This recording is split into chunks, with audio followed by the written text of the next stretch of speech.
story you are about to see is true. The names have been changed to protect the innocent.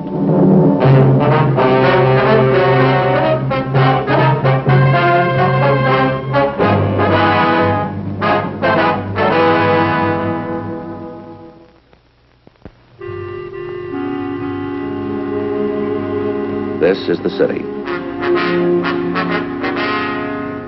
Los Angeles, California.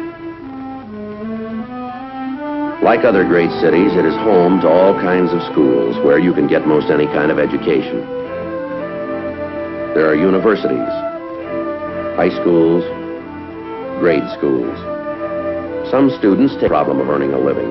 They enroll in a trade school. Some learn to cut hair or how to give a permanent. Still others try their hand at fashion modeling, at nursing, or taking shorthand. They learn how to be bartenders, dentists, actors, how to drive a car, or how to give a massage, how to be a tailor, a wrestler, a chiropractor, or how to be a clerk in a supermarket. All these schools are accredited. There's one that is not. It holds its classes in the cracks and crevices of the city. Because of it, I have a job. I carry a badge. It was Wednesday, December 17th. We were working the day watch out of burglary division. My partner's Frank Smith. The boss is Captain Bernard. My name's Friday. We'd received a call from an unknown informant who claimed he had information about a series of burglaries. He refused to give us any details. He even refused to give us his name. He said he'd contact us at his own convenience. We waited.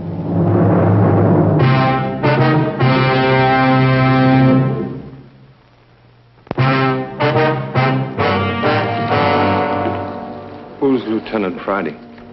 I am. Is there something I can do for you? I talked to you on the telephone before. I finally decided to come and talk to you. What was that name? I didn't give you any name. I told you I knew about some things that were stolen. Oh, yeah. I think I remember that call.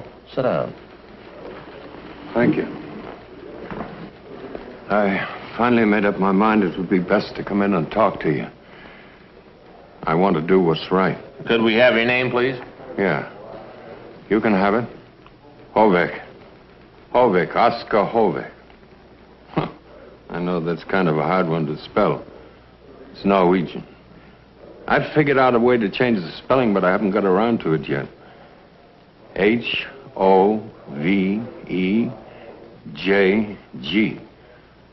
You spell the Oscar with a K.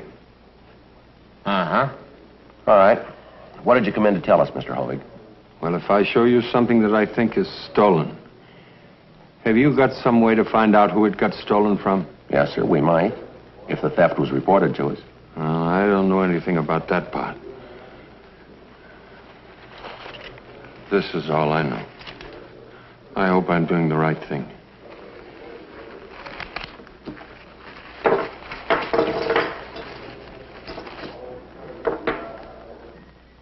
You think those are stolen? Is that it, Mr. Hovey? Well, maybe I'm wrong, but that's what I think. I guess you fellas can find out. The initials are EF. Why do you think they're stolen? I just do, that's all. Where'd you get them? Well, I found it. Where'd you find it? I'll show you where. Don't worry. I'll show you. But in my own good time. Is this all you found? I should say not. That's just a sample. I thought you could use it for identification. That's all I want to say just now. Please. All right, Frank, you want to check stolen property files, see if you can come up with a make? Yeah, sure.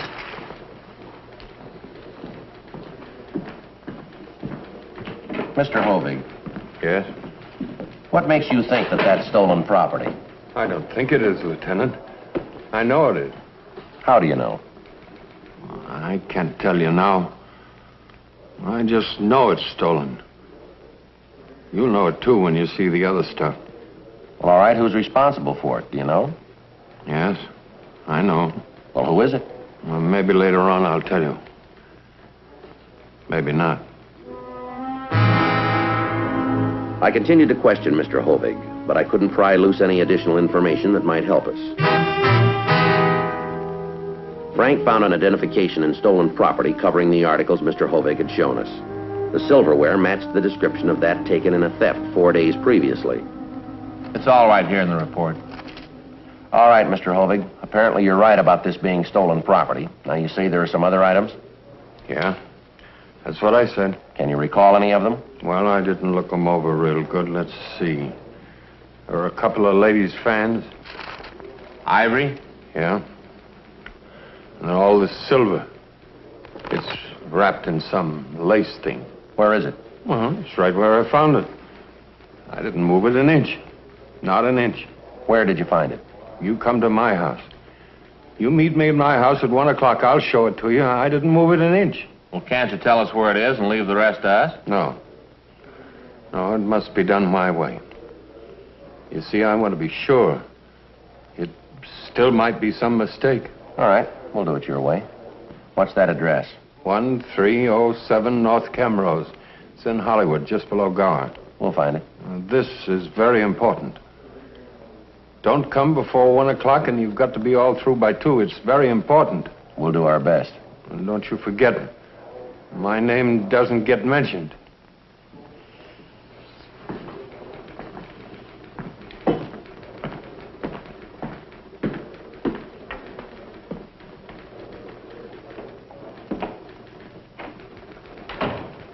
Well, we've worked some strange ones, but this is shaping up a real winner, isn't it? Yep, and it's getting stranger all the time. What do you mean by that? This theft report the victim filed. Listen to this. I insist that in the event of my property described above being recovered, that the police inform me first before giving out news of same to any newspaper or broadcasting station. Signed, Elma Face. Elma Face? How do you spell that? F-A-C-E. You don't suppose that's a real name? Oh, man, that's gotta be. Huh? Nobody could come up with an alias like that.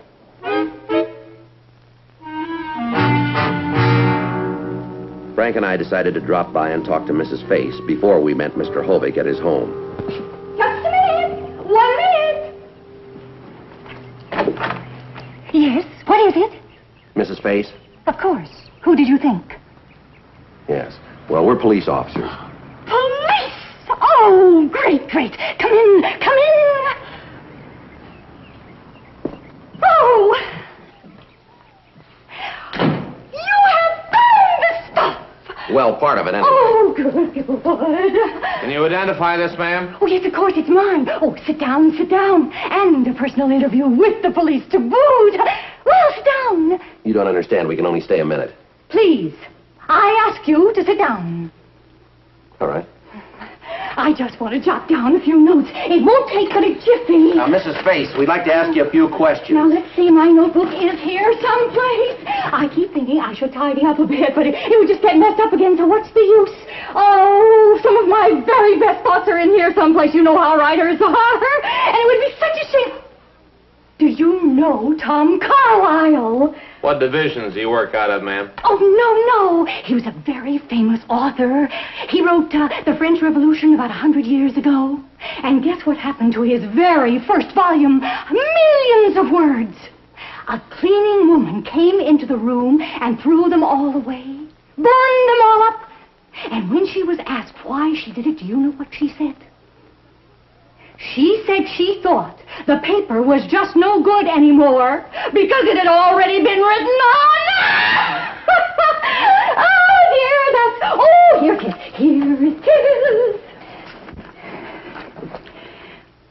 All right, let's have it, men, let's have it. We go to press tonight. Well, I'm afraid we can't give you a complete story yet, Mrs. Face. What do you mean? What in the world do you mean? Now, if anybody scoops me, it's going to be me, you understand? You've got the stuff. That's my silver spoon, and you've got the guy. So why shouldn't I get my own story? I am waiting for your answer. And don't forget, I can make this sound real bad if I feel like it. All we have is a lead. We haven't picked up the thief yet. We haven't recovered all of your property. Now, we should know more about it in an hour or so. Oh, that's the way it is, huh? Yes, ma'am, that's the way. Well, where did you get that spoon? From a man who claims that he found it. Where did he find it? Well, he hasn't told us yet. We're going to meet with him in a little while. Aha! You're going to have a rendezvous with him. Is that the idea? Yes, ma'am. A rendezvous. I'm going with you. I can, can't I? No, I'm afraid you can't. Then tell me this, Sam Spade. Where does this guy live? I'm afraid we can't tell you that either. What are you anyway? Men of mystery? If you can't tell me anything, why are you here? Well, we'd like to ask you a few questions, if it's all right. All right, then. Shoot. We have your report. We thought you might remember some of the details. I didn't tell anything in that report. I didn't tell any lies, mind you. I just boiled it all down. I said that this box of stuff was stolen from my car. But I didn't say I saw the whole thing. You saw the theft, did you? Sure. What did you think? My eyes are open, Mr. Wide Open. You see, I moved in here last week with my girlfriend. Her name is Rose, and we call her Gypsy. I'm divorced, thank goodness. Oh, yes. Anyway, while we were moving in, I looked out of that window there, and I saw this guy carrying a box across the lawn. My box, my silver, my heart. Your heart. It stopped. When I saw him, I mean. Can you describe the thief for us? Well, not so it would help you much. I only saw him from the back, and he was bent over lugging my silver away. I was going to rush out after him, but by the time I got outside, he was in his car and going. Well, now, can you remember anything about him that might help us? He was a tall, big man. Even bent over a bit, carrying that box, I could tell that.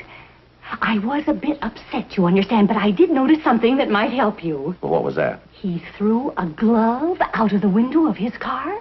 A glove? That's right. This one.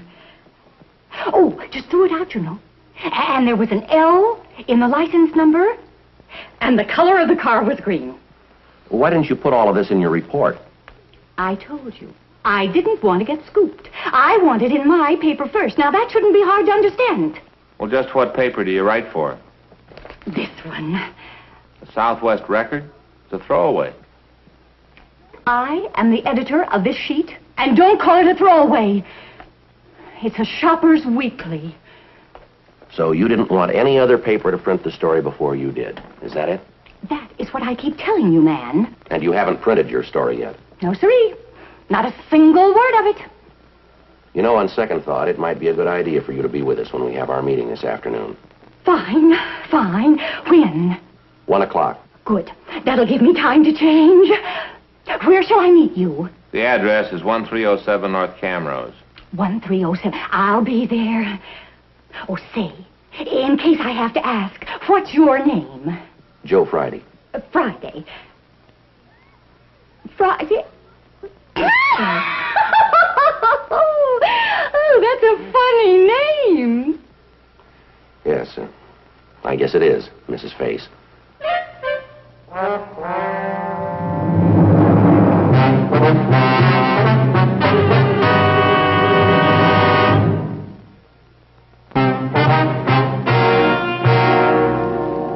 After talking to Mrs. Face, Frank and I had lunch. Then we drove to the address Mr. Hovig had given us. We followed him into the garage at the rear of his home. There, in that box. It's right where I found it. I didn't move it 1 inch. Now, you think everything in that box is stolen property, do you? Well, I don't know for sure. I don't think so. But in this cotton, that's where I found the silver that I gave to you. Uh-huh.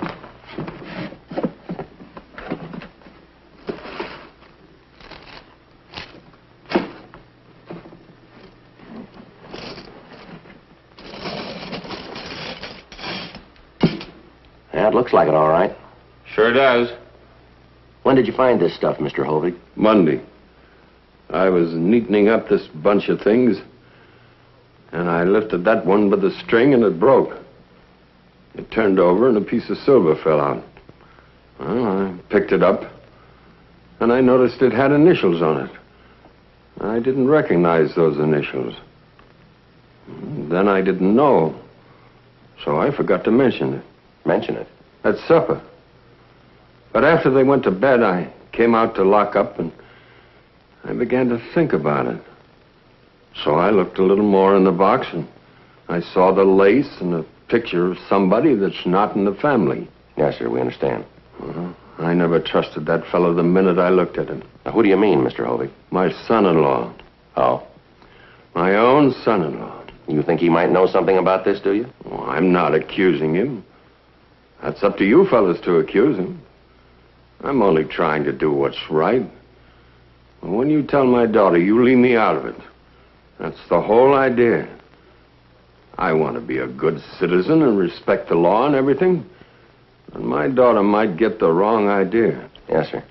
3 months they're married and he loses his job. So Oza tells me, and since I want to do the right thing, I say, sure, come ahead. Move in here with me. I won't charge you any rent. So, when they moved in here, they brought this stuff with them, is that right? yeah, that's right. This carton, too. Yeah? What day was this? Well, let's see. I think... What day is this? This is Wednesday. Well, that's right. Then it must have been Sunday that he brought it over. You're sure now? Yeah, I'm sure. Yoo-hoo! Is anybody here? Say, is this... Oh! Aha! Well, here I am. This lady has had some things stolen from her recently. Do you want to take a look through that carton? Which carton? Where? Which one? Right here, right here. Oh, there it is. Yes, that's it. Oh, everything seems to be here all right. Well, men, have you got a line on the thief? We think so, yes. Oh, that's real great fast work, I must say. What's this gentleman's name? That's Mr. Hovig. You said you wouldn't give my name. Oh, yes, I saw it outside on the mailbox. Oskar, isn't it? Say, now, what's this all about? Why does he look so upset? I'm sorry. I'm very, very sorry. What for? Because your property was stolen. Well, sure, thanks, but here you've gone and found it for me again, so no great harm done. Besides, the stuff wasn't worth much. It's just that you get mad when you see somebody taking it right from under your nose. I'm sorry. It was a terrible thing to do. What's with him? It's a family matter, Mrs. Face. What time is it? 1:45. Oh, they'll be coming home any minute. My son-in-law took Oza over to the doctor's at 1 o'clock. It's just over here in the burned building. And that's why you wanted us to be here at 1, so we wouldn't be around when he came back, is that it? Yeah. Yeah. But now, it doesn't matter. What kind of a car is he driving? His own car. A green car with an L in the license number. How did you know that? Oh, sure. You saw it. You like to tell us about it, Mr. Hovig? He was a good boy. A fine boy. I didn't hate him. Not at all. I don't know why I did it.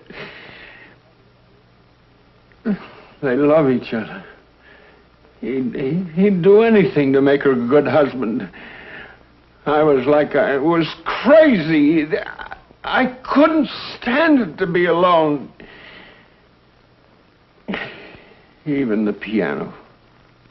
It's no good to play it unless there's somebody to listen. Even if they're not paying much attention, just moving around the house. It's nice to know that somebody is there. A year or two ago, my daughter began to have boyfriends. I talked to her. I told her that she had plenty of time. You don't go around with boys when you're just a kid, I told her. And then Larry came along. He was working over at the service station. And then before I knew what was going on, they came to me and said they were getting married. I couldn't talk. It was just like when her mother died. What can you talk about? On the night they got married, it's strange. It wasn't so bad. We had some drinks, and after a while, I got asleep. But then next morning, and every morning of every day since then, what's the use of even getting out of bed? Who cares whether you're up or not? About 10 days ago, Larry lost his job. It wasn't his fault. The boss over at the service station gave the job to his cousin or somebody, and so they came back here to live with me, and Larry said he'd help pay for the groceries and so on. Well, I didn't want his money. They moved their things over here and they stored them in the garage, is that right? Yeah. After they went to bed, I came out and I just stood here looking at those things. And the next morning, I felt terrible. Worse than before. They weren't here. Then I remembered that I told them they could have the station wagon, and they were going out to the beach with another couple, and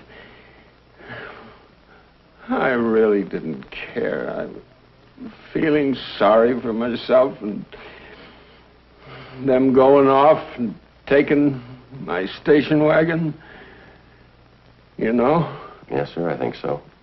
Well, you know the rest. We'd like to have you tell us anyway, Mr. Hovig. Well, I had a music lesson over in Selma. And afterwards, I just sat in the car, his broken down old one, the green one. And then I saw this lady and another one unloading their car down the street. Cartons and things, and they reminded me of the ones in the garage. I thought if I grabbed one and put it with Larry's and then tell the police, they'll say Larry's a thief. Even if anybody saw me, it didn't matter. It was Larry's car. They'd blame him. That's why you threw that glove out of the car, is that it? Yes. How could I do such a thing? I never did anything so wrong. Never.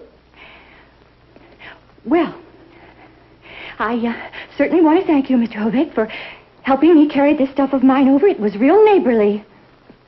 Now, if you'll help me put it in my car, I think I can take it from there. Lady, you heard what I said. I told you everything. Told me what? I don't think I know what you're talking about. Well, I told you. Rubbish. Haven't the faintest idea what you're talking about. Lieutenant Friday, why don't you and your partner just chase along? We don't need you anymore that I can see. No, I'm afraid you don't understand, Mrs. Face. You keep out of this, Friday. This now is something personal between Mr. Hovig and myself. I'm sorry, Mrs. Face. It's a police matter now. We'll have to take Mr. Hovig downtown. Now, you just hold on a minute. You know as well as I do that he didn't commit any crime. You heard his story. You can't arrest a man just because he loves his daughter. I'm afraid that was the trouble. What do you mean by that? Maybe he loved her too much.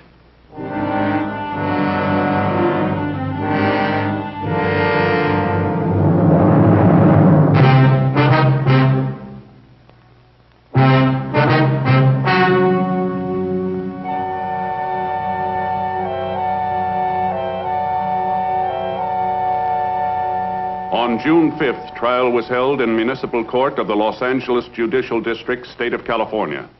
In a moment, the results of that trial.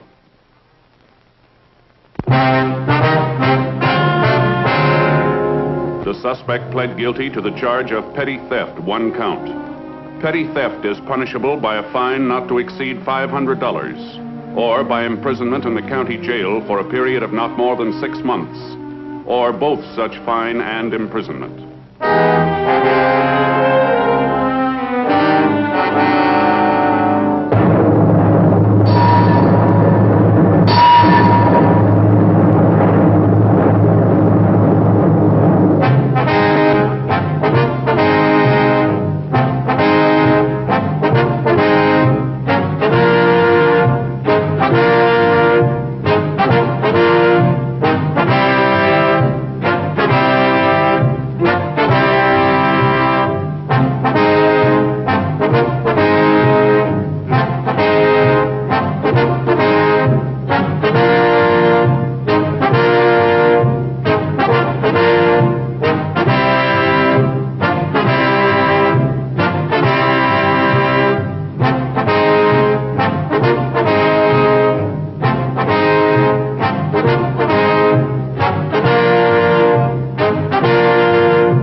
Who's Lieutenant Friday?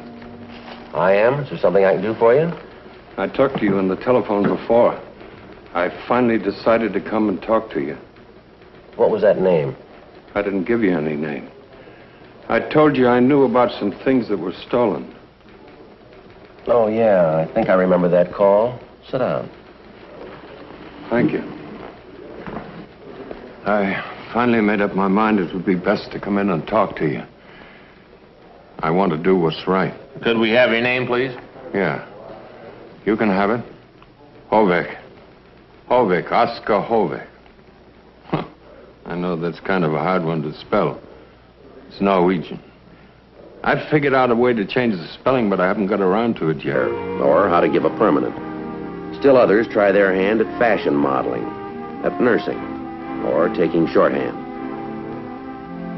They learn how to be bartenders, dentists, actors, how to drive a car, or how to give a massage, how to be a tailor, a wrestler, a chiropractor, or how to be a clerk in a supermarket. All these schools are accredited. There's one that is not. It holds its classes in the cracks and crevices of the city. Because of it, I have a job. I carry a badge. It was Wednesday, December 17th. We were working the day watch out of burglary division. My partner's Frank Smith. The boss is Captain Bernard. My name's Friday. We'd received a call from an unknown informant who claimed he had information about a series of burglaries. He refused to give us any details. He even refused to give us his name. He said he'd contact us at his own convenience. Where'd you get them? Well, I found it. Where'd you find it? I'll show you where. Don't worry. I'll show you. But in my own good time. Is this all you found? I should say not. That's just a sample. I thought you could use it for identification. That's all I want to say just now. Please. All right, Frank, you want to check stolen property files, see if you can come up with a make? Yeah, sure.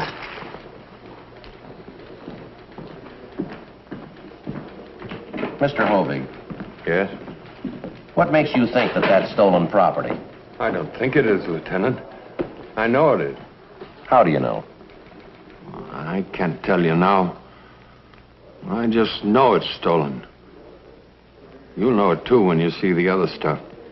Well, all right, who's responsible for it? Do you know? Yes, I know. Well, who is it? Well, maybe later on I'll tell you. H-O-V-E-J-G.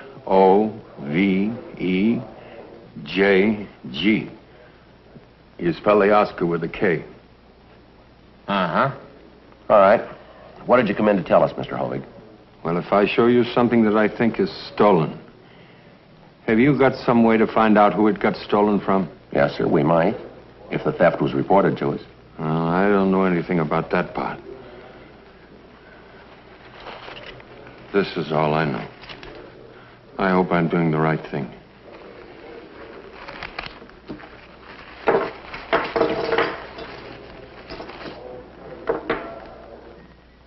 You think those are stolen? Is that it, Mr. Hovig? Well, maybe I'm wrong, but that's what I think. I guess you fellas can find out. The initials are EF. Why do you think they're stolen? I just do, that's all.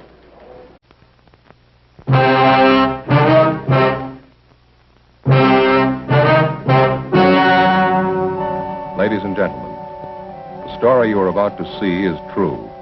The names have been changed to protect the innocent.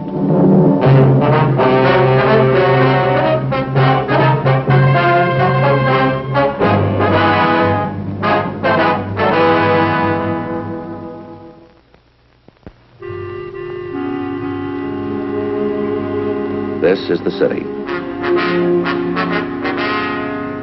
Los Angeles, California. Like other great cities, it is home to all kinds of schools where you can get most any kind of education. There are universities, high schools, grade schools. Some students take the problem of earning a living. They enroll in a trade school. Some learn to cut hair.